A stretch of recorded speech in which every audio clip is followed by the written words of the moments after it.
Breaking news చూస్తున్నాము. America Iran మధ్య మళ్లీ ఉద్రిక్తలు నెలకొన్నాయి. ఏ క్షణమైనా ఇరాన్ పైన విరుచుకుపడేందుకు అమెరికా ప్లాన్ చేస్తుంది.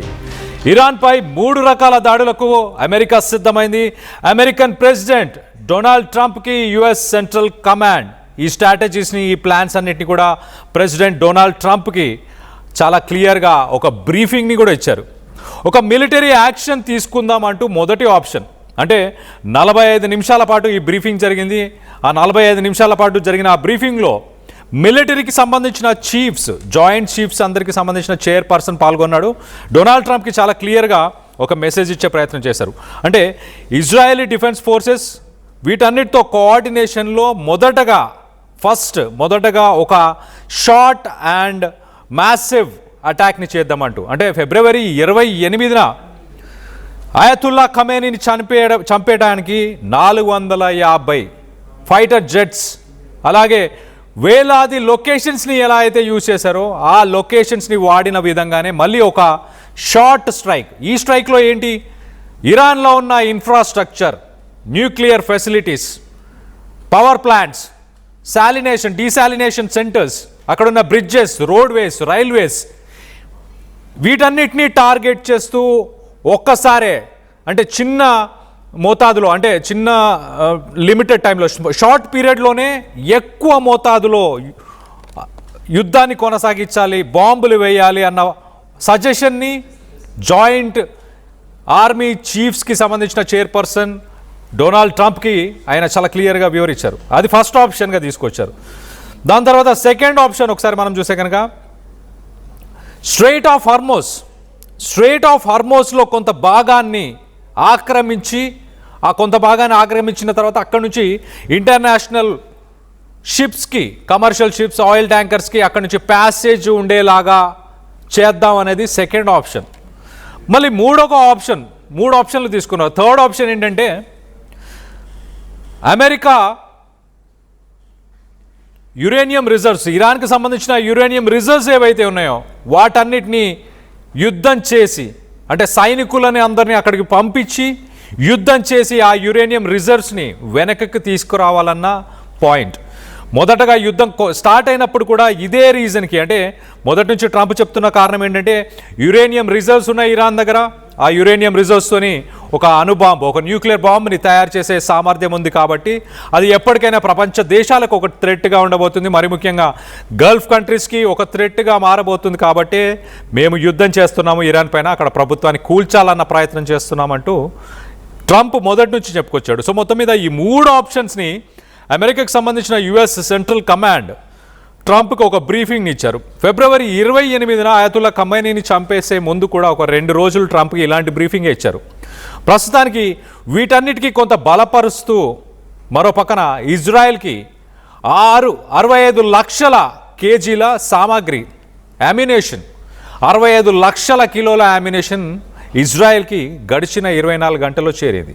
దాంట్లో వెపన్స్ ఉన్నాయి, మిసైల్స్ ఉన్నాయి, మినీ ట్రక్స్ ఉన్నాయి, లైట్ వెయిట్ ఎయిర్ క్రాఫ్ట్స్ ఉన్నాయి, ఫైటర్ జెట్స్ ఉన్నాయి. సో ఇలాంటివన్నీ కూడా మోహరిస్తుంది మరి అమెరికా. అంటే నిజంగానే ఒక స్ట్రైక్కి వెళ్ళబోతుందా అన్నట్టుగా ప్రస్తుతానికి ప్రపంచంలో ఉన్న పొలిటికల్ అనలిస్టులు, డిఫెన్స్ అనలిస్టులు వీళ్ళందరూ కూడా చెప్తున్నారు. గడిచిన 24 గంటల్లో 65 లక్షల కిలోల ఆయుధ సామాగ్రిని ఇజ్రాయెల్కి అమెరికా తరలించింది.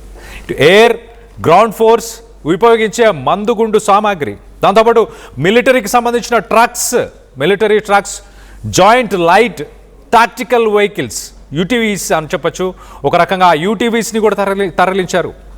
ఇరాన్ దగ్గర ఉన్న యురేనియం రిజర్వ్స్ని ఎట్టి పరిస్థితుల్లో స్వాధీనం చేసుకోవాలి అంటూ ఒక స్పెషల్ ఆపరేషన్కి అమెరికా పూనుకుంటుందా అంటే వాస్తవమే అని చెప్పాలి.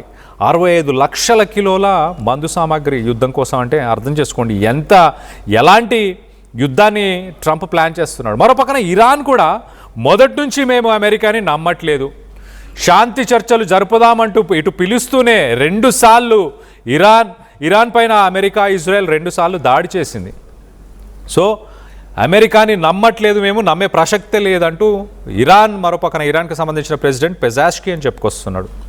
ఇజ్రాయెల్కి ఇప్పటిదాకా అమెరికా పంపించిన మందు సామాగ్రి ఒక్కసారి చెప్పే ప్రయత్నం చేస్తా.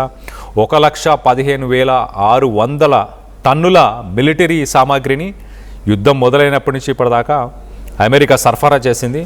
దాదాపు 403 కార్గో ఫ్లైట్స్ ద్వారా దీన్ని చేరవేశారు. అలాగే 10 యుద్ధానికి సంబంధించిన కార్గో షిప్స్ ద్వారా 10 కార్గో షిప్స్ ద్వారా కూడా దీన్ని సరఫరా చేసినట్టు అమెరికా ప్రభుత్వం అఫీషియల్గానే, అమెరికన్ మినిస్ట్రీ ఇటు అఫీషియల్గానే ఒక స్టేట్మెంట్ ఇచ్చే ప్రయత్నం చేస్తుంది. మరోపక్కన సెంట్కామ్ ఏం చెప్తుంది, అమెరికాకు సంబంధించిన సెంట్రల్ కమాండ్ సెంట్కామ్ చాలా క్లియర్గా ఒక షార్ట్ అండ్ పవర్ఫుల్ స్ట్రైక్స్ చేద్దాము, ఒక వేవ్ ఆఫ్ స్ట్రైక్స్ ఇరాన్ మొత్తంగా షార్ట్ పవర్ఫుల్ అంటే తక్కువ సమయంలో చాలా పవర్ఫుల్ అంటే ఎక్కువ నష్టాన్ని ఇరాన్కి ఇచ్చే ప్రయత్నం చేద్దామంటూ సెంట్కామ్ ప్రెసిడెంట్ ట్రంప్కి సలహా ఇచ్చిందంట. దీనివల్ల ఇస్లామిక్ రెజిమ్ తెహరాన్లో ఇరాన్లో ఉన్న ఇస్లామిక్ రెజిమ్ ఏదైతుందో అది ఒక నెగోషియేషన్కి వస్తుంది.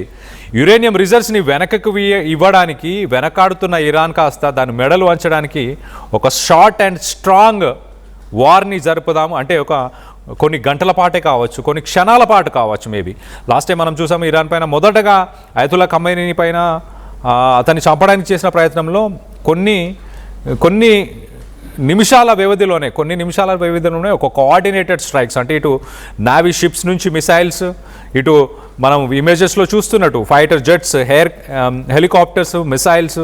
సో మొత్తంగా ఇరాన్ పైన ఒక్కసారే 450 డిఫరెంట్ లొకేషన్స్లో విరుచుకుపడ్డట్టు ఈసారి కూడా అలానే ప్లాన్ చేస్తున్నారంట. కానీ ఈసారి ఏంటంటే లాజిస్టిక్స్కి సంబంధించిన ఇన్ఫ్రాస్ట్రక్చర్ అంటే ఇరాన్లో వెపన్స్ కానీ ఆర్మీ కానీ ఎటు తిరగకుండా ఉండేలాగా వాళ్ళ వెపన్స్ వీటిని సరఫరా చేయకుండా ఉండేలాగా ఫస్ట్ నేషనల్ హైవేస్ని, అలాగే రైల్వేస్ని, రైల్వేస్, ఎయిర్పోర్ట్స్, పవర్ ప్లాంట్స్ అంధకారంలోకి తొక్కేస్తాను అంటూ ట్రంప్ గతంలో ఎన్నో స్టేట్మెంట్స్ ఇచ్చాడు. సో అది ఈసారి చేసే అవకాశం ఉంది. అక్కడున్న పవర్ ప్లాంట్స్ని టార్గెట్ చేయొచ్చు. సో వీటన్నిటిని చేద్దామంటూ సెంట్కామ్ అయితే ఒక ప్లాన్ని ముందుకు తీసుకొచ్చింది. ఇది ఫస్ట్ ఆప్షన్గా చెప్తున్నారు. సెకండ్ ఆప్షన్ మనం చూస్తే కనుక సెకండ్ ఆప్షన్గా తెహరాన్ ఏమంటుందంటే ఇటు సెకండ్ ఆప్షన్గా స్ట్రెయిట్ ఆఫ్ హార్మోజ్లో కొంత భాగాన్ని ఆక్రమించేసుకుందాం, అక్కడున్న మైండ్స్ని క్లియర్ చేద్దాం అంటూ సెకండ్ ఆప్షన్ని సెంట్కామ్ ట్రంప్కి ఇచ్చే ప్రయత్నం చేస్తుంది. కానీ సెకండ్ ఆప్షన్లో ఉన్న ప్రాబ్లం ఏంటంటే ఎంతో కొంత ట్రూప్స్ని ఖచ్చితంగా అక్కడికి పంపించాల్సిన పరిస్థితి. స్ట్రెయిట్ ఆఫ్ హార్మోజ్లో కొంత భాగాన్ని కంట్రోల్ చేయాలి అని అంటే ఎంతో కొంత ట్రూప్స్ని పంపించాలి, ప్రాణ నష్టం జరిగే అవకాశం ఉంటుంది. దానిపైన కొంత సందిగ్ధత ఏర్పడింది. ఇటు మిలిటరీ పరంగా సిద్ధంగా ఉన్నామంటూ మిలిటరీ ఆఫీషియల్స్ చెప్తున్నారు. కానీ ట్రంప్ మిడ్ టర్మ్ ఎలక్షన్స్ని దృష్టిలో పెట్టుకొని ఆయన దానికి వెళ్ళాలా వద్దా అన్న ఉద్దేశంతోనే ట్రంప్ ఉన్నట్టు తెలుస్తుంది. మరోపక్కన మూడో ప్లాన్ కూడా అమెరికాకు సంబంధించిన ఆర్మీ చీఫ్స్, మిలిటరీ చీఫ్స్ మూడో ప్లాన్ కూడా ముందుకు తీసుకొచ్చే ప్రయత్నం చేస్తారు. మొదటి నుంచి ట్రంప్ చెప్తున్న మాట ఏంటి, ఇరాన్ దగ్గర యురేనియం రిజర్వ్స్ ఉంటే కనుక అదొక న్యూక్లియర్ బాంబ్ని తయారు చేసి గల్ఫ్ కంట్రీస్కి అలాగే యూరోపియన్ కంట్రీస్కి మరి ముఖ్యంగా ప్రపంచ దేశాలన్నిటికీ కూడా ఖచ్చితంగా ఒక థ్రెట్ అంటూ ఉంది కాబట్టే ఇరాన్ పైకి మేము యుద్ధానికి వెళ్తున్నామని మొదటి నుంచి ట్రంప్ చెప్తున్నాడు. సో ఈ మూడో పాయింట్ కూడా అదే. ఖచ్చితంగా ట్రంప్ ఏమంటున్నాడంటే ఇరాన్ దగ్గర ఉన్న యురేనియం రిజర్వ్స్ని ఎట్టి పరిస్థితుల్లో లాక్కొని వెనక్కి వచ్చేసేద్దాం. ఆ రిజర్వ్స్ ఎక్కడెక్కడ ఉన్నాయి, ఇస్ఫహాన్, నతాన్స్ ఇలాంటి power plants, nuclear power plants ఉన్నాయి, వాటిని ఐడెంటిఫై చేసి తీసుకురావాలి. కానీ అది ఒక అసాధ్యమైన యాక్షన్ అని చెప్పాలి. ఎందుకంటే ఆ యురేనియం రిజర్వ్స్ని భూమి లోపల ఎక్కడో పాతిపెట్టి ఉంటారు. ఆ 440 కిలోలు 440 కేజెస్ ఆఫ్ యురేనియం ఉంది కదా, ఆ యురేనియంని కొంత డీప్లో అండర్ గ్రౌండ్లో అది పాతిపెట్టి ఉంటారు. దాన్ని వెతకాలి, దాన్ని తీయడానికి కూడా ఒక స్పెషలైజ్డ్ ఎక్విప్మెంట్ కావాలి. దానికి ఊరికే మనుషులు వెళ్ళిపోయి తవ్వేసి తీసుకొచ్చేది కాదు. దాని కంటామినేషన్ అవ్వకుండా, దాన్ని స్ప్రెడ్ అవ్వకుండా, అక్కడ ఉన్న సాయిల్ కానీ అక్కడ ఉన్న అది తీసుకురావడానికి వచ్చే ట్రూప్స్ కూడా వాళ్ళకు కూడా ఎలాంటి హాని జరగకుండా ఉండడానికి దానికి ఎస్కవేటర్స్ పంపించాలి. అంటే ఎస్కవేటర్స్తో పాటు ట్రక్స్, లారీస్ ఇలాంటివన్నీ కూడా వెళ్ళి అది ఒక్క రోజులో జరిగే సంఘటన, ఒక్క రోజులో జరిగే సామర్థ్యం కూడా లేదు కాబట్టి దానికి కొంత సమయం పడుతుంది. సో ఓవరాల్గా 3 ఆప్షన్స్ అయితే ఉన్నాయి. మొదటి ఆప్షన్నే ఇటు ట్రంప్ అలాగే అమెరికా ఫస్ట్ ఆప్షన్నే పిక్ చేస్తున్నట్టు చాలా క్లియర్గా అర్థమవుతుంది. ఎందుకంటున్నారా, ఇజ్రాయెల్కి 65 లక్షల మందు సామాగ్రి పంపించారంటే అటాక్కి ట్రంప్తో పాటు అమెరికన్ ప్రభుత్వాలు అవన్నీ కూడా చాలా మొగ్గు చూపిస్తున్నట్టు తెలుస్తుంది. ట్రంప్తో పాటు మిలిటరీ ఆఫీషియల్స్ కూడా మొగ్గు చూపిస్తున్నట్టు తెలుస్తుంది. ఓవరాల్గా రానున్న రోజుల్లో ఇటు మళ్ళీ యుద్ధం వస్తే ఇండియా ఎవరికి సపోర్ట్ చేస్తుందని మీరు భావిస్తున్నారు? మీ అభిప్రాయాలని కింద కామెంట్ రూపంలో తెలియపరచండి.